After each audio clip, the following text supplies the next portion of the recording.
Acknowledge the traditional custodians of the land, the Bunurong people of the Eastern Kulin Nation.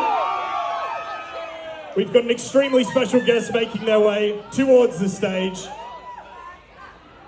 Our hometown hero and all-round superstar. Let's make some noise for Oscar Piastri!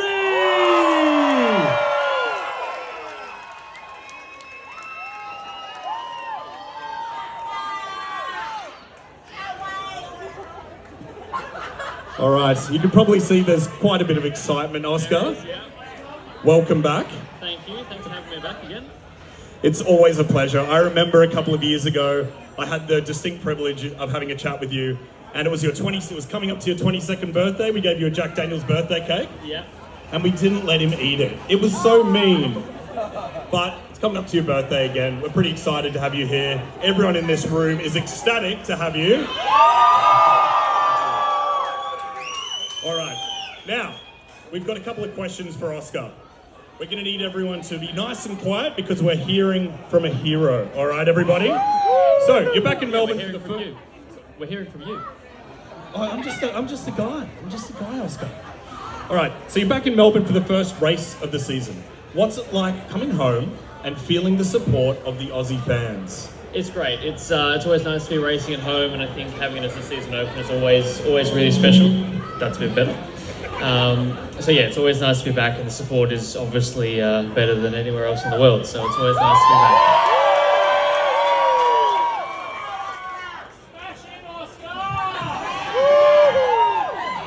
All right. Okay. All right. Take it easy, everyone. Come on. When you're in town, Oscar, for a big weekend like this, do you have any little routines or must-do before everything kicks off? No. I mean, it's always nice to go and see my family when I can. I got here about a week ago now, so it was nice to see some of my family, a few friends as well. Just try and do the things I can only do for a couple of weeks a year when I'm here. So just catching up with people. But there's no routine, there's no superstitions. I just like to come and see the people that I like to see. That's completely understandable, yes.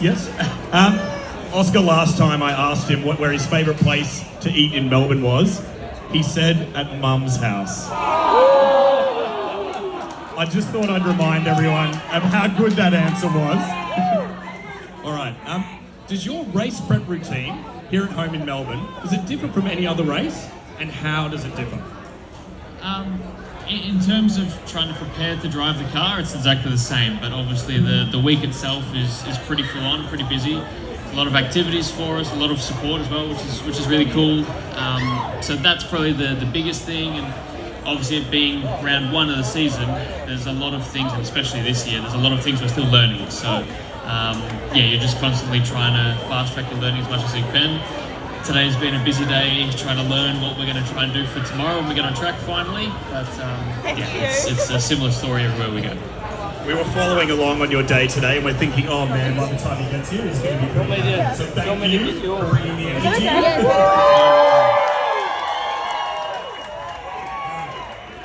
So, as you can see by the beautiful crowd in front of us, you've got such a passionate fan base here. What does it mean for you to see everyone turning out to events like this to support you?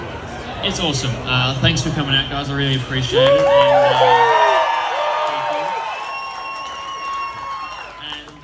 And I think I'm obviously biased in saying that it's the best race of the year.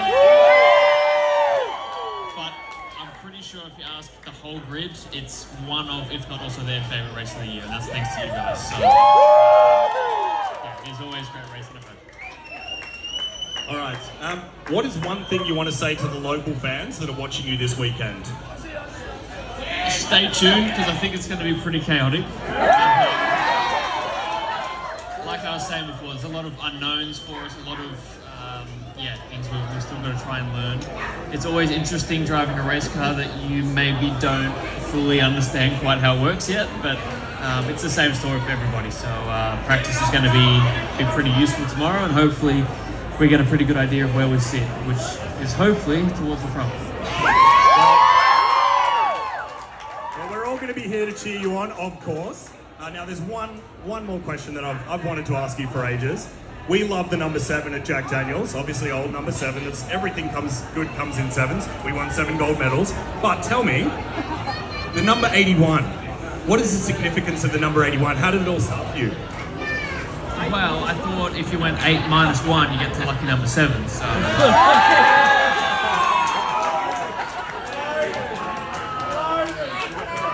What an incredible answer. The real story of number 81 is my first go-kart number was actually 11 at the start, purely because there was only number 1s left in the kart shop, and I couldn't be number 1, so number 11 it was. Someone else chose number 11 at my first big race, so I changed the 1 to an 8, and I never changed it back. So, I feel like sometimes an accident, a mistake, or something that happens in chance ends up becoming pretty special to you. So that's now you guys all know. You're the first to know. That's cool. All right, now we've got something very special for Oscar. Obviously, he's giving us the gift of his presence, and obviously the gift of this week with his talents. But we've got a gift for you. You make me sound like I'm Jesus or something. All right, now we've got a one-of-a-kind artwork that we're going to present to you. It is a partnership artwork between McLaren and Jack Daniels, but I believe we've got the artist here tonight. Is Glenn Downey here? Have we got him somewhere? Hey! Of course it's the handsome man in cool sunglasses. So Glenn has put this together for you as obviously a partnership of Jack and McLaren, but to thank you for everything you do on the track. So please, take it. I will. Thank you very much.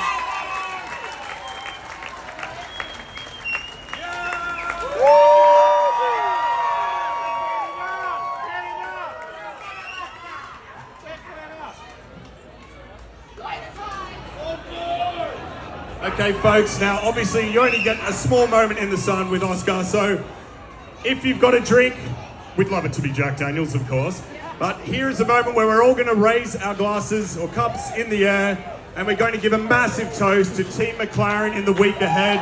And let's thank Oscar Piastri and wish